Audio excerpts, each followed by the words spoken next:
Les chômeurs français seraient-ils trop indemnisés? Une question récurrente dans le débat politique. Les montants, la durée des allocations seraient-ils trop généreux? Non, selon cette étude. Les services de Bercy ont comparé les systèmes d'indemnisation dans 16 pays. Et c'est au Luxembourg que les nouveaux chômeurs sont le mieux traités. Ils perçoivent 87% de leur ancien salaire. Aux Pays-Bas, 71%. La moyenne est à 69% et la France arrive juste en dessous. Les chômeurs touchent 67% de leur salaire, comme en Allemagne. C'est plus qu'en Espagne ou qu'au Royaume-Uni. Ce classement ne prend pas seulement en compte les allocations chômage, mais toutes les aides versées par un pays aux chômeurs.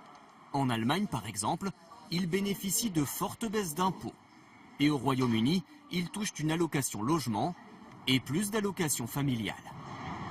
Pour cet économiste, cette étude bat donc en brèche l'idée d'un système français trop avantageux pour les chômeurs. Il n'y a pas un traitement de faveur des chômeurs en France par rapport aux autres pays et que donc du coup il n'y a pas non plus le choix, on va dire, des chômeurs français de rester au chômage parce qu'ils seraient bien indemnisés.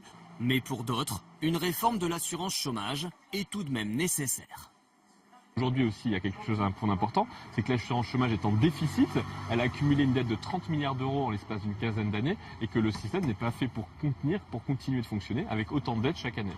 La réforme de l'assurance chômage, un dossier qui divise. Les négociations sur le sujet entre patronat et syndicats sont au point mort.